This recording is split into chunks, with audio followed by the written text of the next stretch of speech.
Saudara-saudara sekalian, dibutuhkan keberanian untuk mencari akar masalah. Dibutuhkan keberanian untuk melihat kenyataan real. Bukan keadaan yang kita harapkan, tapi keadaan yang nyata. Setelah kita mengerti keadaan yang nyata, dibutuhkan lagi keberanian untuk mengakui kesulitan-kesulitan kita, mengakui kelemahan-kelemahan kita. Dalam pembangunan suatu bangsa, kita ibaratkan sebuah perjalanan jauh, sebuah long march, dan kita tahu bahwa perjalanan jauh selalu dimulai dengan satu langkah. Kita bersyukur bahwa kita sudah melakukan banyak langkah. Kita bersyukur semua pendiri bangsa telah meletakkan dasar yang luar biasa bagi kita. Kita bersyukur pendiri-pendiri bangsa kita, pejuang-pejuang bangsa kita mewariskan kepada kita satu nusa, satu bahasa, satu kebangsaan. Kita bersyukur bahwa kita majemuk, kita terdiri dari berbagai ratusan kelompok etnis, kita terdiri dari ras-ras yang berbeda, kita terdiri dari penduduk yang punya agama-agama besar yang berbeda, tapi kita bisa bersatu. Kita bisa bersatu dalam usaha bersama mencari kehidupan yang lebih baik. Saya ingatkan bahwa tugas kita bernegara adalah mencari kehidupan yang lebih baik untuk rakyat kita. Tugas dan tanggung jawab setiap pemerintah di setiap negara di seluruh dunia adalah untuk bekerja, berjuang, untuk memberi kehidupan yang layak bagi rakyatnya. Saudara sekalian, saya mengajak kita untuk realistis. Kita selalu mengatakan kita ingin jadi negara yang maju. Benar, kita ingin menjadi negara maju. Tapi jangan kita berpretensi, kita mau mencapai tingkatan yang sama dengan negara-negara yang sudah ratusan tahun sebelum kita mencapai tingkat teknologi dan industri yang sangat maju. Kita punya cita-cita tinggi, tapi kita punya sikap yang realistis. Yang penting bagi kita adalah kita harus menjaga dan mengelola seluruh kekayaan negara, seluruh sumber daya alam kita, dan kita kelola, kita jaga, dan kita pergunakan sebesar-besarnya untuk kepentingan seluruh rakyat Indonesia. Itu tujuan kita. Dan itu yang saya sebagai kepala pemerintah, sebagai kepala negara, saya bertekad untuk melaksanakan. Kita harus berani, saya katakan tadi, mengakui kesulitan-kesulitan kita dan kelemahan-kelemahan kita. Kita bersyukur dengan apa yang kita telah capai, dan untuk itu saya ucapkan terima kasih kepada tim saya, kepada para menteri saya, kepada kepala badan, semua tim saya. Saya merasa bangga dengan prestasi saudara, dengan kerja keras saudara. Saya yang tahu saudara, saya yang lihat saudara, dari hari ke hari, semua pencapaian kita yang kita harus bangga adalah hasil kerja keras seluruh tim yang saya pimpin. Jadi saudara, di hadapan seluruh rakyat Indonesia saya katakan, memang tim saya adalah, menurut pendapat saya, menurut keyakinan saya, karena saya pengguna, saya melihat langsung dari dekat, mereka sungguh-sungguh adalah putra-putri terbaik bangsa Indonesia. Terima kasih. Terima kasih pekerjaanmu, dan saya percaya kita akan mencapai prestasi yang lebih baik lagi. Saudara-saudara sekalian, para pakar silahkan menilai. Saya percaya bahwa kita akan membuat kejutan demi kejutan. Kita akan buktikan ke seluruh dunia bahwa bangsa Indonesia sekarang, bangsa Indonesia hari ini adalah bangsa Indonesia yang percaya diri, bangsa Indonesia yang paham, bangsa Indonesia yang bertekad untuk berdiri di atas kaki kita sendiri, dan kita tidak mau dan tidak akan lagi selalu didikte oleh bangsa lain atau dipermainkan oleh siapapun lagi. Saudara-saudara, kita harus berani mengakui kelemahan-kelemahan kita. Tapi saudara, setelah kita bekerja 1 tahun, mulai beberapa hari ini, beberapa minggu ini, saya dapat laporan dari kepala-kepala daerah, beberapa gubernur, beberapa bupati. Sekarang mereka baru melihat hasil real, dampak real dari berbagai kebijakan kita. Mereka mengatakan di tingkat mereka bahwa konsumsi rumah tangga meningkat. Tadi dibenarkan. Saya beberapa hari lalu ketemu pemimpin-pemimpin industri dan perdagangan. Rombongan Apindo datang ke saya, dipimpin oleh ketua umumnya. Datang ke saya 23 orang. Mereka laporan ke saya, bulan Januari ini konsumsi rumah tangga meningkat. Dan mereka katakan, yang mengatakan mereka, pelaku bisnis, mereka mengatakan bahwa mereka merasakan bahwa MBG, makan bergizi gratis, telah mendorong peningkatan konsumsi rumah tangga ini dan mendorong pertumbuhan di desa-desa, di kecamatan-kecamatan, di lapisan yang paling bawah dari ekonomi kita. Dan dari sinilah, dari lapisan paling bawah, Indonesia akan bangkit menjadi ekonomi yang dinamis. Kalau saya percaya bahwa ekonomi kita akan sangat baik tahun ini. Kita selalu menghadapi mereka-mereka yang selalu memandang rendah bangsa kita, itu tidak menjadi apa-apa. Itu bagi kita adalah cambuk untuk kita bekerja lebih baik lagi. Kita bekerja untuk rakyat kita. Kita bukan bekerja untuk menyenangkan orang lain. Kita bekerja untuk rakyat kita. Itu yang saya tekankan, saudara sekalian. Saudara sekalian, para kepala daerah melaporkan di daerah-daerah mereka sudah melihat kemiskinan menurun. Mereka sudah merasakan pengangguran terbuka menurun. Mereka juga melihat tren bahwa jumlah orang bekerja meningkat. Mereka juga menghitung rasio Gini dalam tren menurun. Saudara-saudara sekalian, dari makan bergizi gratis program kita saja, hari ini kita telah mencapai 60.200.000 penerima manfaat. Anak-anak Indonesia, ibu-ibu hamil dan orang tua, lansia yang hidup sendiri dan tidak ada yang membantu. 60.200.000. Tiap hari kita beri makan. Kalau dihitung berarti kita memberi makan penduduk sebesar Afrika Selatan. Tiap hari. Untuk ibu-ibu hamil, kita memberi diantar ke rumah. Untuk orang tua lansia, diantar ke rumah. Saya kira di dunia ini adalah suatu prestasi yang membanggakan. Dari segi manajemen, dari segi logistik, dari segi pengendalian, saya kira ini sesuatu yang mungkin harus dicatat sebagai prestasi yang membanggakan kita. Saudara-saudara, dari 60.200.000 tersebut, kalau dijumlahkan selama ini, kita sudah memproduksi dan mendistribusi 4,5 miliar porsi makanan. 4,5 miliar, dan kita mengakui terdapat 28.000 katakanlah penerima manfaat yang mengalami gangguan dari makanan itu dengan berbagai sebab. 28.000 ini sebagian besar tidak perlu dirawat, hanya sebagian kecil, dan 28.000 ini dibandingkan dengan 4,5 miliar, statistiknya adalah kalau tidak salah 0,0006. Saya ulangi karena mungkin matematik saya kurang ya. 0,000 nol lagi 40 luar biasa. 0,00006. Berarti ini adalah 99 ya, 99994. Mereka yang pintar-pintar, makanya saya presiden, kau menteri saya. Yang pintar mereka, jadi kalau nggak pintar nggak duduk di situ mereka. Berarti kalau in reality ini harus dikatakan suatu usaha yang berhasil. Iya kan? Kita ingin zero error, itu harus kita capai. Tadi pagi saya baru resmikan SPPG polisi. Nanti begitu selesai jumlahnya akan lebih dari 1.100. Saya lihat dan saya kagum dengan kualitasnya, dan saya percaya saya dapat laporan dari Kepala BGN di tempat-tempat lain juga sudah seperti itu. Ya, alat-alat yang kita produksi dari dalam negeri juga sudah cukup canggih untuk menjamin kebersihan air, menjamin kebersihan food tray, dan selanjutnya juga mengatur limbah daripada MBG ini. Jadi saudara, MBG ini hari ini sudah mencapai 23.000 lebih dapur. 23.000 lebih dapur SPPG. Pada puncaknya, ini akan sampai 82 juta lebih penerima manfaat. Pada ujungnya akan mencapai lebih dari 30.000 dapur. Dan tiap dapur mempekerjakan 50 orang. Dari MBG saja, sekarang sudah lebih dari 1 juta orang bekerja. Di ujungnya akan 1,5 juta orang bekerja tiap hari. Tapi tiap dapur akan menimbulkan, dan sudah menimbulkan, 5-10 pemasok, supplier. Masing-masing pemasok punya 3, 4, 5 petani yang bekerja. Ekonomi di desa hidup. Petani sayur, petani ikan, peternak ayam, peternak kambing, peternak susu.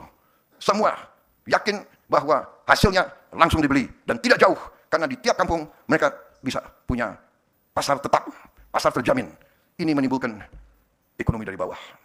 Para kepala daerah melaporkan bahwa mereka merasakan dinamisme dari bawah.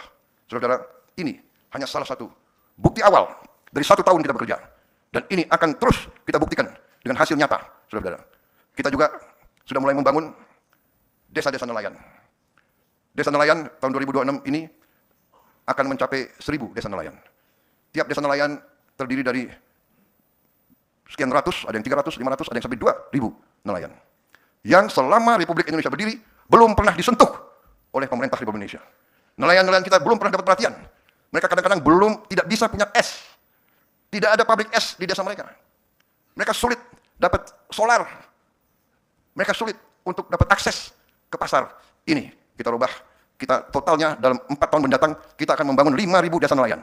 Tiap desa nelayan kita akan bangun pabrik es, kita akan bikin cold storage, kita akan bikin dermaga, kita akan bagikan kapal-kapal, kita akan siapkan kendaraan, saudara-saudara. Dan ini semua bukan handout, bukan kita bagi-bagi. Ini kita organisir dalam koperasi, semua pengeluaran mereka akan bayar kembali ke bank-bank dan ke pemerintah. Saudara-saudara, ekonomi yang kita jalankan bukan ekonomi handout. Yang kita akan bangun ini semua sudah ada dalam anggaran kita sudah bertahun-tahun. Jadi saudara, nanti desa-desa itu kita beri kebebasan, kalau dia mampu, kita akan permudah akses kepada ekspor. Dia bisa ekspor langsung. Kita akan buka pelabuhan-pelabuhan, lapangan-lapangan terbang boleh ekspor langsung. Saudara, kita akan permudah regulasi supaya mereka bisa menumbuhkan kegiatan ekonomi yang mendasar. Dan mereka akan menghasilkan protein dalam kondisi yang tidak terlalu mahal untuk seluruh rakyat Indonesia. Demikian juga, saudara-saudara, ini sudah hampir 100 sudah jadi di berbagai titik. Dan target kita 2026 ini akan sampai 1000.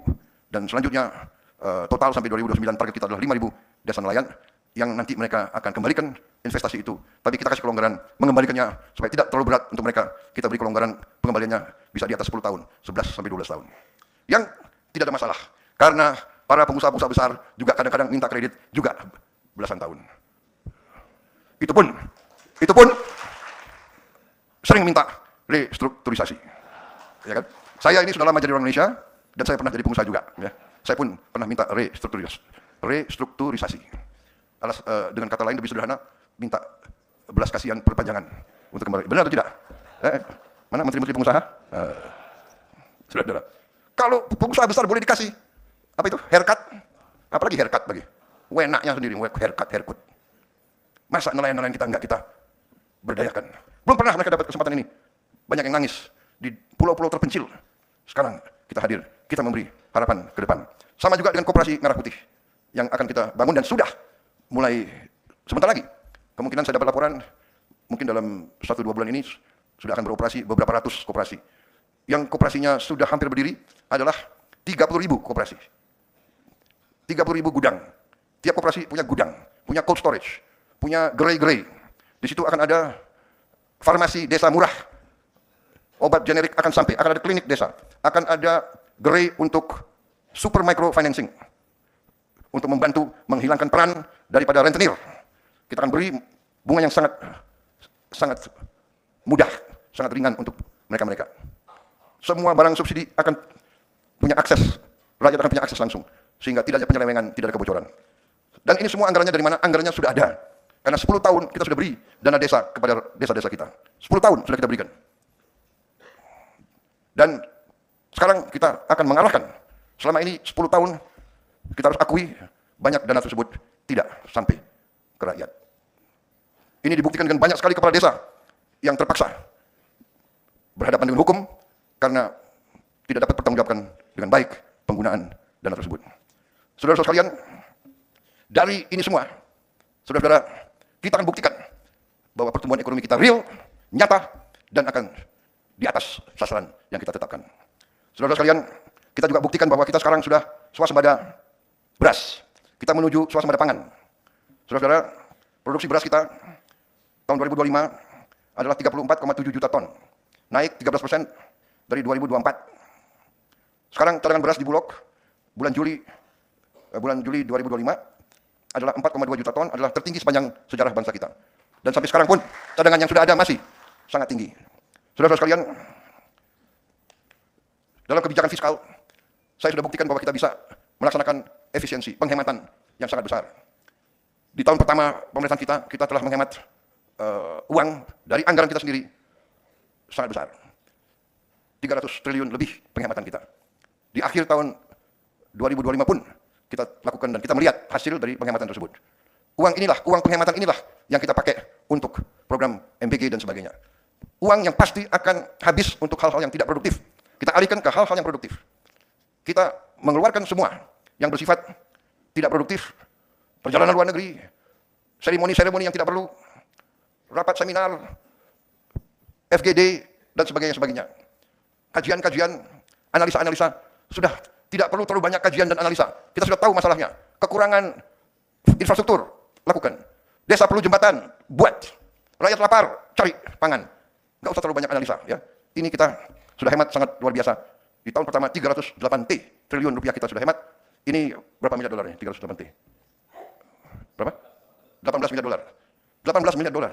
Dan kita bisa lakukan lebih besar lagi. Ya, kebocoran harus kita tutup. Harus kita kurangi. Saudara-saudara sekalian, saya masih melihat kebocoran-kebocoran besar. Tapi saya terima kasih dan antara dalam 1 tahun Anda bekerja. Mungkin kurang dari 1 tahun. Kita bentuk saudara baru Februari 2025. Februari ya. 3, 4, 5 bulan pendirian, belum 1 tahun. Tapi saudara sudah, saya dapat laporan sementara, ya. Hasil daripada efisiensi saudara, reformasi saudara, sudah melahirkan hasil 4 kali lipat daripada tahun 2024. Ini luar biasa, tapi harus terus dikejar. Saya menuntut return on asset, ya 7% lah. Kenapa senyum? Kepala dan antara bisa? Siap. Kok siapnya kurang tegas ini? Siap gitu loh, siap. Wah itu, siap. Tidak usah khawatir. Ya, saya ingat selalu apa yang dikatakan Bung Karno. Gantungkanlah cita-citamu setinggi langit. Kalau kau tidak sampai, minimal kau jatuh di antara bintang-bintang, kan begitu. Siap dulu, ya. Kami dulu di pasukan khusus tentara. Moto kami dulu, siapa berani menang. Berani dulu, ya kan? Patok 7%. Kau akan kaget, ya kan? Kalau kau patok 5%, Pak, nanti 3%. Kau patok 7%, 8%, saya patok 8%. Sekarang saya tingkatkan. Harus bisa lebih dari 8%. Menteri-menteri bisa? Siap gitu loh. Percaya sama saya, kalian sendiri akan kaget, ya. Kalian sendiri akan kaget, benar nggak? Angka-angka saya banyak, tapi saya nggak mau bicara terlalu panjang karena inti yang saya sampaikan sudah saya sampaikan. Saudara-saudara, efisiensi dan tidak ada masalah banyak kawan-kawan di luar negeri. Kita tidak perlu malu kalau kita punya kekurangan. Korupsi masih terlalu banyak. Kita harus habiskan korupsi dari bumi Indonesia. Ya. Segala kebocoran, segala penyelewengan, segala manipulasi, ya semua tingkatan. Saya kumpulkan pengusaha-pengusaha yang sebagian besar adalah kawan saya sendiri. Saya sampaikan, sudahlah, kalian sudah besar, sudah kaya, ya, patuhi peraturan. Kalian pinter-pinter, tapi di Indonesia ini orang pinter itu pinternya pinter mencari peluang mengatasi peraturan. Benar? Ini dari sekolah kita belajar, ya kan? Ini hilangkan budaya itu. Ya. Tapi masalahnya pemerintah birokrasi juga harus benar. Kadang-kadang birokrasi yang tidak benar. Iya kan? Ada yang sampaikan kepada saya bahwa Winston Churchill pernah mengatakan, I am more afraid of my bureaucrats than I'm afraid of Adolf Hitler. Katanya, but kita nggak tahu apa benar atau tidak dia mengatakan begitu. Tapi kira-kira semangatnya seperti itulah. Ya, saya juga begitu. Mungkin dirubah deh, aku yang ngomong ya. I'm more afraid of my own bureaucrats than I'm afraid of siapalah, kuntilanak atau apa gitu. So, kita harus bersihkan, ya, kita harus ada the new Indonesia. The new Indonesia harus tidak boleh ada korupsi.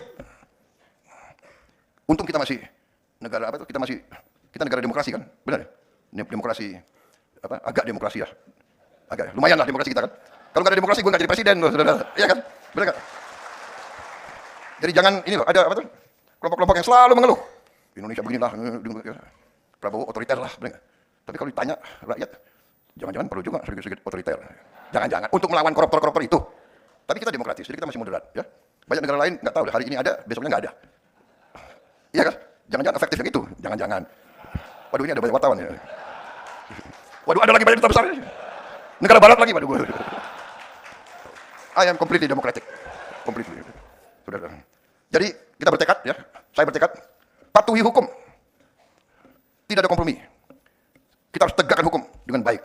Tapi tidak boleh ada miscarriage of justice. Tidak boleh hukum dipakai alat untuk mengerjain lawan politik. Tidak boleh. Dan saya tidak mau, dan saya sudah buktikan. Ya. Saya buktikan, saya berani abolisi, saya berani amnesti. Kalau saya merasa ada sesuatu. Jadi pengadilan kita harus memberi keputusan yang adil. Beyond a reasonable doubt. Keputusan itu harus beyond a reasonable doubt. Harus tidak boleh ada keraguan-raguan sedikit pun. Kalau ada kemungkinan bahwa terdakwa itu mungkin tidak bersalah, kita tidak boleh memberi putusan yang final kepada mereka itu. Dan saya sebagai pemegang mandat dari rakyat, saya bertanggung jawab. Saya ingin ada rule of law di Indonesia. Saya ingin ada kepastian hukum. Hanya dengan kepastian hukum, kita bisa menjamin stabilitas dan ketenangan bagi rakyat kita. Rakyat kita harus merasa hidup dalam masyarakat di mana pemerintahnya bersih dan adil. Ini syarat dari keberhasilan suatu negara. Saya pelajari sejarah. Tidak ada negara berhasil tanpa pemerintah yang bersih dan adil. Dan saya bertekad dengan tim saya, kita membangun pemerintah yang bersih dan adil. Dan birokrat-birokrat yang tidak mau menyesuaikan, kita akan mengadakan regenerasi. Saya sudah siapkan institusi-institusi pendidikan. Tahun ini kita akan mulai membangun 10 universitas baru. 1 lembaga khusus untuk administrasi pemerintahan. Putra-putri Indonesia yang terbaik akan kita pilih, akan kita godok, kita siapkan untuk mengambil alih kepimpinan semua lembaga yang baik. There is nobody that cannot be replaced. Saya perintahkan kepada Danantara, BP BUMN, Menpan RB, semua menteri KL, beri wewenang penuh untuk mengganti semua pejabat-pejabat yang tidak perform dengan baik atau yang melanggar. Saya terima kasih kepada semua penegak hukum yang telah bekerja keras. Saudara sekalian, Indonesia harus berani memperbaiki semua bidang, semua sektor, termasuk kebersihan setiap desa, kecamatan, kota, kabupaten, ibu kota provinsi, dan ibu kota negara. Saya minta dalam waktu sesingkat-singkatnya, kita akan buktikan. Saya minta kebersihan sampah. Saya terima kasih beberapa lembaga pendidikan kita telah mengembangkan alat-alat recycling, alat-alat pemusnah sampah yang ramah lingkungan, tidak merusak, tidak menimbulkan bau, yang cukup dalam skala-skala kecil. Kita berharap ada alat-alat itu di setiap kelurahan kita, di setiap kecamatan kita, sehingga tidak perlu jauh-jauh ke TPA. Sampah diselesaikan di tingkat yang terendah. Ini kita akan laksanakan tahun ini juga. Yang besar-besar, ya kita terpaksa cari teknologi yang terbaik, dan kita sudah mulai. Saudara-saudara sekalian, saya minta Indonesia asri, aman, sehat, risik, dan indah. Ini sudah mulai bekerja. Saya juga berharap kita akan lakukan gentengisasi seluruh desa, kecamatan, kabupaten, dan seluruh kota-kota besar Indonesia. Saya kira itu yang saya ingin sampaikan. Saya percaya stabilitas politik di Indonesia bisa kita jaga dengan baik, tegas, kita jaga keamanan untuk semua. Kita hormati semua perjanjian yang dibangun oleh Indonesia sebagai pemerintah. Kita punya track record yang sangat besar. Indonesia belum pernah default dalam sejarah kita. Kita selalu hormati semua perjanjian pemerintah-pemerintah pendahulu. Kita terbuka untuk investasi dari manapun, dan kita yakin bahwa kita akan bangkit dengan sangat meyakinkan. Saya namakan, saya punya strategi adalah Indonesia Incorporated. Yang besar, yang kuat, yang menengah, yang kecil, yang kurang, semua bekerja sama. Yang besar, maju, tarik, yang kurang kuat. Yang kuat, tarik, yang lemah. Pemerintah yang bersih dan adil, bantu yang paling lemah dan paling miskin. Kita bangkit bersama Indonesia, insya Allah. Nanti bukan saja raksasa yang tertidur, tapi kita harus bangkit menjadi raksasa yang mampu berdiri dan membangun kehidupan yang lebih baik bagi rakyatnya. Terima kasih.